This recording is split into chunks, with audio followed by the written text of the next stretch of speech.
ನಮಸ್ಕಾರ. ಇವತ್ತು ಬೆನಕನಹಳ್ಳಿ ಗ್ರಾಮದಲ್ಲಿ ನಾನು ಬಾಲರಾಜ್ ಗುತ್ತರ್ ಮತ್ತು ಶಿವಕುಮಾರ್ ಪಾಟೀಲ್ ಜಿಕೆ ಗೌಡರು ಜೊತೆಗೂಡಿ ಇವತ್ತು ನಾವು ಈ ಗ್ರಾಮದ ಪರಿಸ್ಥಿತಿಯನ್ನು ವೀಕ್ಷಣೆ ಮಾಡಲು ಬಂದಿದ್ದೀವಿ. ಮಳೆಗಾಲ ಬಂದಂಥ ಸಮಯದಲ್ಲಿ ಈಗ ನಮ್ಮ ಮಧ್ಯದಲ್ಲಿ ಅಶೋಕ್ ಗುತ್ತರ್ ಅವರ ಮನೆಯವರಿದ್ದಾರೆ. ಇವತ್ತು ಅವ್ರು ಹೇಳ್ತಾ ಇದ್ದಾರೆ, ಪ್ರತಿ ಗ್ರಾಮದಲ್ಲಿ ಮಳೆ ಬಂದಂಥ ಸಂದರ್ಭದಲ್ಲಿ ಸಂಪೂರ್ಣ ನಮ್ಮ ಮನೆಗಳನ್ನು ನೀರಲ್ಲಿ ಮುಳುಗೋಗ್ತಾ ಇದೆ ಮತ್ತು ಹೈನುಗಾರಿಕೆನೂ ಕೂಡ ಮಾಡ್ತಾ ಇದ್ದೀವಿ. ಸಂಪೂರ್ಣವಾಗಿ ಇವತ್ತು ಜಾನುವಾರಿಗಾಗಲಿ, ಇವತ್ತು ಇಲ್ಲಿದ್ದಂಥ ಮಕ್ಕಳಿಗಾಗಲಿ, ಹಿರಿಯರಿಗಾಗಲಿ ಪೂರ ಮಚ್ಚರ ಕಾಟ ಮತ್ತು ಅನೇಕ ರೋಗಗಳಿಂದ ಇಲ್ಲಿನ ಗ್ರಾಮಸ್ಥರು ಬಳಕ್ತಾ ಇದ್ದಾರೆ. ಯಾಕಂದರೆ ಕಾರಣ ಅಂದರೆ ಮಳೆಗಾಲ ಸಮಯದಲ್ಲಿ ನೀರಿನ ಒಂದು ಒಳಚರಂಡಿಯ ವ್ಯವಸ್ಥೆ ಸಂಪೂರ್ಣವಾಗಿ ಹದಗೆಟ್ಟು ಹೋಗಿದೆ. ಇವತ್ತು ಸರ್ಕಾರ ಈ ಕಡೆ ಗಮನಕ್ಕೆ ಕೊಡಲ್ಲ, ಅವರಲ್ಲಿ ಸಮಯ ಇಲ್ಲ. ಯಾಕಂದ್ರೆ ಪಾಪ ಮಂತ್ರಿಯಾಗಿ ಅವರು ಭಾಳ ಬ್ಯುಸಿಯಾಗಿದ್ದಾರೆ. ಈ ಗ್ರಾಮಕ್ಕೆ ಮತ್ತು ಓಟ್ ಪಡೆದ ಮೇಲೆ ಇವತ್ತು ಹೆಚ್ಚಿನ ರೂಪದಲ್ಲಿ ಓಟ್ ಪಡೆದಿದ್ದಾರೆ ಮತ್ತು ಇವ್ರ ಕಷ್ಟ ಸುಖದಲ್ಲಿ ಭಾಗಿಯಾಗೋರು ಯಾರು ಅಂತ ನಾನಿವತ್ತು ಸರ್ಕಾರಕ್ಕೆ ಪ್ರಶ್ನೆ ಮಾಡ್ತೀನಿ ಮತ್ತು ಗೆದ್ದಂಥ ಶಾಸಕರು ಮಂತ್ರಿಗಳಿಗೂ ಕೂಡ ಇವತ್ತು ಪ್ರಶ್ನೆ ಮಾಡೋಕ್ಕೆ ಬಯಸ್ತಾ ಇದ್ದೀನಿ. ಈ ಪರಿಸ್ಥಿತಿ ಆದರೆ ಇದು ಒಂದೇ ಗ್ರಾಮ ಅಂತಲ್ಲ, ಸಂಪೂರ್ಣ ಸೇಡಂ ತಾಲೂಕಿನಲ್ಲಿ ಹಲವಾರು ಹಳ್ಳಿಗಳಲ್ಲಿ ಇದೇ ಪರಿಸ್ಥಿತಿ ಆಗಿದೆ. ಕೆಲವೊಂದು ಗ್ರಾಮದಲ್ಲೇ ಗ್ರಾಮನೇ ಪುರಾನೇ ಶಿಫ್ಟ್ ಮಾಡೋಂಥ ಪರಿಸ್ಥಿತಿನೂ ಕೂಡ ಇದೆ ಮಳೆಗಾಲ ಸಮಯದಲ್ಲಿ. ಇನ್ನು ಮುಂದಿನ ದಿನಮಾನದಲ್ಲಿ ಇದೇ ಥರ ಮುಂದುವರೆದರೆ ಯಾವ ಥರ ಈ ತಾಲೂಕಿನ ಅಭಿವೃದ್ಧಿ ಅವರು 4 ಸಲ ಗೆದ್ದು 2 ಸಲ ಮಂತ್ರಿಯಾಗಿ ನೀವು ಏನು ಮಾಡಿದ್ರಿ ಕೆಲಸ ಅಂತೇಳಿ ಇಲ್ಲಿನ ಗ್ರಾಮಸ್ಥರು ಪ್ರಶ್ನೆ ಆಗಿದೆ.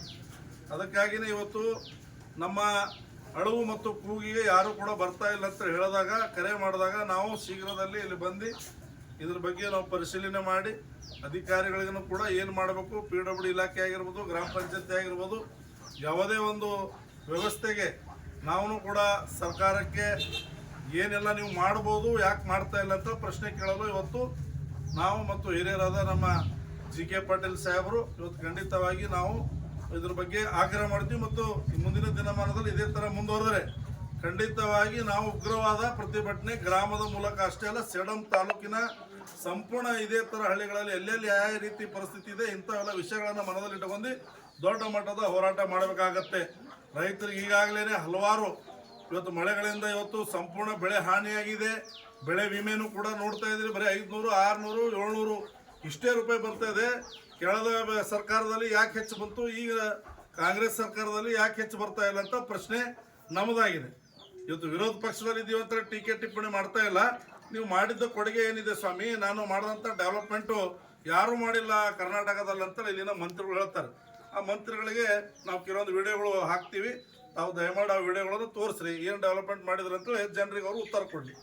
ಯಾಕೆ ಈ ಮಾತಾಡ್ತಾ ಇದ್ದೀನಿ ಅಂದರೆ, ಪೂರಾ ಇಂಥವು ಗ್ರಾಮಗಳಿಗೆ ಇವತ್ತು ನಾವು ನೋಡಿದ್ದೀವಿ ಕಾಲರಾ, ಮಲೇರಿಯಾ, ಡೆಂಗ್ಯೂಯಿಂದ ಅನೇಕ ಜನರು ಕೂಡ ಸಾವಿಗೀಡಾಗಿದ್ದಾರೆ. ಅದು ಸೇಡಂ ತಾಲೂಕಿನವ್ರೆ.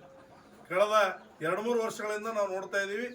ಈಗ ಗೆದ್ದ ಮೇಲೂ ಕೂಡ ಇಲ್ಲಿ ಯಾರೂ ಮುಖ ತೋರಿಸ್ತಾ ಇಲ್ಲ. ಈಗ ಈ ಗ್ರಾಮಕ್ಕೆ ನ್ಯಾಯ ಕೊಡಿಸಲ್ಲಿ ನಾವು ಕೂಡ ಮುಂದಾಗ್ತೀವಿ ಅವ್ರ ಜೊತೆ ಅಂತೇಳಿ ಇವತ್ತು ಕೈ ಜೋಡಿಸಲು ನಾವು ಬಂದಿದ್ದೀವಿ. ನಮಸ್ಕಾರ. ಈಗ ನೋಡ್ತಾ ಇದ್ರಿ ತಾವು ಬೆನಕನಹಳ್ಳಿಯ ಗ್ರಾಮದ ಮತ್ತೊಂದು ಮನೆಯ ಪರಿಸ್ಥಿತಿ.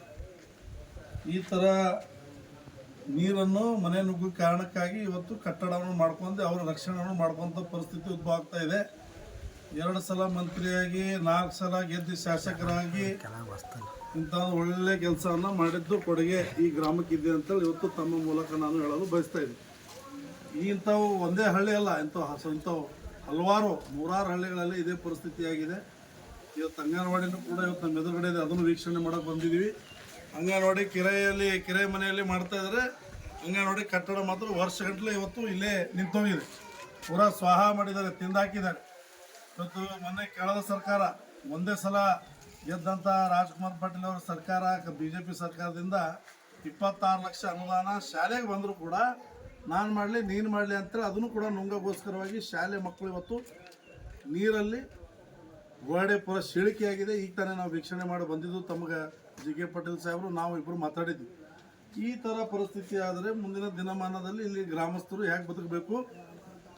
ರೋಗದ ಒಳಗೆ ಇವತ್ತು ವೈದ್ಯಕೀಯ ಶಿಕ್ಷಣ ಮಂತ್ರಿ ಆಗಿದ್ದಾರೆ ಅಂದರೆ ಎಲ್ಲರೂ ಅವ್ರ ಆಸ್ಪತ್ರೆಗೆ ಹೋಗ್ಬೇಕಂತ ಇದು ಕೆಲಸ ಮಾಡ್ತಾ ಇದ್ರು ಮಂತ್ರಿಗಳಂತೇಳಿ ಪ್ರಶ್ನೆ ಕೇಳಲು ಬಯಸ್ತಾ ಇದ್ರು. ಈ ಥರ ಆದರೆ ರೋಗಕ್ಕೆ ಒಳಗಾಗ್ತಾರೆ. ಒಳ ಊಟಿಗಳು, ಮಚ್ಚರಗಳು, ಕಾಲರಾ, ಡೆಂಗ್ಯೂ, ಮಲೇರಿಯಾ ಆಗಿ ಎಲ್ಲರೂ ಅಡ್ಮಿಟ್ ಆಗಬೇಕಂತೇಳಿ ವೈದ್ಯಕೀಯ ಶಿಕ್ಷಣ ಮಂತ್ರಿಗಳ ಆಶೆ ಇದೆ ಅಂತೇಳಿ ಅವರು ಮತಕ್ಷೇತ್ರದಲ್ಲಿ ಈ ಪರಿಸ್ಥಿತಿ ಇದೆ ಅಂದಮೇಲೆ ಇನ್ನು ರಾಜ್ಯಕ್ಕೆ ಇವರು ಏನು ಮಾಡ್ತಾರೆ ಅಂಬೋದು ವೀಕ್ಷಣೆ ಮಾಡಬೇಕು ಬಂಧುಗಳು. ರಾಜ್ಯದ ಬಗ್ಗೆ ದೊಡ್ಡ ದೊಡ್ಡ ಮಾತಾಡ್ತಾರೆ, ಇವತ್ತು ತಮ್ಮ ಮತಕ್ಷೇತ್ರದಲ್ಲಿ ಇದ್ರ ಬಗ್ಗೆ ಉತ್ತರ ಕೊಡಬೇಕು ಸಚಿವರು ಅಂತೇಳಿ ಇವತ್ತು ನಾನು ಬೆನಕನಹಳ್ಳಿಯ ಗ್ರಾಮಸ್ಥರ ಪರವಾಗಿ ನಾನು ಇವತ್ತು ಆಗ್ರಹ ಮಾಡ್ತಾ ಇದ್ದೆ. ಇವತ್ತು ಈ ಗ್ರಾಮದಲ್ಲಿ ಒಂದು ಅಂಗನವಾಡಿಗೆ ಇವತ್ತು ಮಾಡೋಕ್ಕೆ ಯೋಗ್ಯತೆ ಇಲ್ಲ ಅಂತಂದರೆ ಇವತ್ತು ಗ್ರಾಮಸ್ಥರು ಮುಂದಿನ ದಿನಮಾನದಲ್ಲಿ ನಿಮಗೆ ತಕ್ಕ ಪಾಠ ಕಲಿಸ್ತಾರೆ ಅಂತೇಳಿ ನಾನು ಇದನ್ನು ಮಾತು ಕೂಡ ಹೇಳಿ ಬಯಸ್ತಾ ಇದ್ದೀನಿ. ಅದಕ್ಕೆ ಇವೆಲ್ಲ ಇನ್ನಾದರೂ ಸಮಯದೇನು 2-2.5 ವರ್ಷ ತಮಗೆ ಇವೆಲ್ಲ ಸರಿಪಡಿಸ್ರಿ. ನಿಮ್ಮದೇ ಸರ್ಕಾರ ಇದೆ, ನೀವೇ ಮಂತ್ರಿಗಳಿದ್ದೀರಿ, ದೊಡ್ಡ ದೊಡ್ಡ ಹುದ್ದೆಗಳಲ್ಲಿ ತಾವು ಇದ್ದೀರಿ, ತಮ್ಮ ಎಲ್ಲ ಅಧಿಕಾರಿಗಳು ತಮ್ಮ ಮಾತು ಕೇಳ್ತಾರೆ. ಇವೆಲ್ಲ ಇದ್ದರೂ ಕೂಡ ನೀವು ನಿಮ್ಮ ಮತಕ್ಷೇತ್ರದಲ್ಲಿ ಈ ಪರಿಸ್ಥಿತಿ ಇಟ್ಟಿದ್ದೀರಿ ಅಂದರೆ ಇನ್ನು ಬೇರೆ ಬೇರೆ ಕಡೆ ನೀವು ಏನು ನೋಡ್ತೀರಿ? ಇಲ್ಲಿ ಬರೋದೇ ಇಲ್ಲ. ಅವರು ಗೆದ್ದ ಮೇಲೆ ಮುಖಾನೇ ತೋರಿಸಲ್ಲ. ಬೆಂಗಳೂರೇ ಅವ್ರ ಮನೆ, ಇವತ್ತು ಸೇಡಮ್ ಮನೆ ಇರೋದಿಲ್ಲ, ಅವರು ಬೆಂಗಳೂರು ಮನೆಯಾಗಿರುತ್ತದೆ. ಸೇಡಮ್ನಲ್ಲಿ ಇವತ್ತು ನಿಜವಾಗಲೂ ಯಾರಾದರೂ ಜನರ ಮಧ್ಯದಲ್ಲಿ ಇವತ್ತು ಇದ್ದು ಕೆಲಸ ಮಾಡ್ತಾ ಇದ್ರು ಅಂದ್ರೆ ನಮ್ಮ ಜಿ.ಕೆ. ಪಾಟೀಲ್ ಸಾಹೇಬ್ರಿದ್ದಾರೆ. ಇವತ್ತು ಅವರು ನಮ್ಮನ್ನು ಕೂಡ ಮಾರ್ಗದರ್ಶಕನಾಗಿ ಎಲ್ಲ ಹಳ್ಳಿಗಳಲ್ಲಿ ಹೋಗಿ ಭಾಳಷ್ಟು ವಿಚಾರಗಳನ್ನು ತಿಳ್ಕೊಳ್ಳೋಣ ಅಂತೇಳಿ ಇವತ್ತು ನಾವು ಪ್ರತಿ ಹಳ್ಳಿಗಳಲ್ಲಿ ಇನ್ನು ಶ್ರಾವಣೇನು ಮುಗಿತಾ ಬಂತು, ನಾಳೆಯಿಂದ ಪ್ರತಿ ಹಳ್ಳಿಗೆ ನಾವು ಪ್ರತಿಯೊಂದು ಹಳ್ಳಿಗೆ ಜೊತೆಯಾಗಿ ಹೋಗಿ ಇವೆಲ್ಲ ಸಮಸ್ಯೆಗಳಲ್ಲಿ ನಾವು ಬಗೆಹರಿಸೋಂಥ ಕೆಲಸ ನಾವು ಮಾಡ್ತೀವಿ ಅಂತೇಳಿ ನಮ್ಮ ಮೂಲಕ ಹೇಳಲು ಬಯಸ್ತೇವೆ.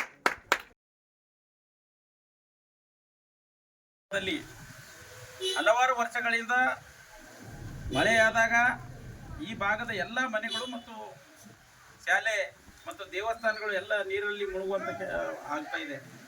ಯಾಕಂದ್ರೆ ಮೊನ್ನೆ ಆಗಿರ್ತಕ್ಕಂಥ ಮಳೆಗೆ 4-5 ದಿನ ಇಲ್ಲಿ ನೀರು ತುಂಬಿ ಜನರಿಗೆ ಎಲ್ಲ ಅಸ್ತವ್ಯಸ್ತ ಆಗಿ ಇವತ್ತು ದನ ಕರುಗಳನ್ನು ಅಲ್ಲಲ್ಲಿ ಬಿಟ್ಟು ಓಡಿಸುವಂಥ ಕೆಲಸ ಕೂಡ ಆಗಿದೆ. ಇವತ್ತು ಅವರಿಗೆ ಪರಿಹಾರ ಕೊಡುವುದಾಗಲಿ ಮತ್ತು ತಾಲೂಕು ಆಡಳಿತವಾಗಲಿ ಮತ್ತು ಶಾಸಕರು ಮತ್ತು ನಮ್ಮ ಇಲ್ಲಿರ್ತಕ್ಕಂಥ ಸಚಿವರು ಇತ್ತ ಕಡೆ ಗಮನ ಕೊಡಲಾರದೆ ಅವರವರ ಇದರಲ್ಲೇ ಆಗಿದ್ದಾರೆ.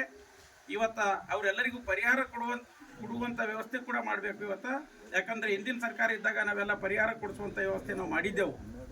ಇವಾಗ ನೋಡ್ಬೋದು ಬೆಳೆ ಹಾನಿಯಾಗಿದೆ ಮತ್ತು ಬೇರೆ ಬೇರೆ ಎಲ್ಲ ರೀತಿಯ ಹಾನಿಗಳಾಗಿವೆ. ಈಗ ಮನೆಗಳು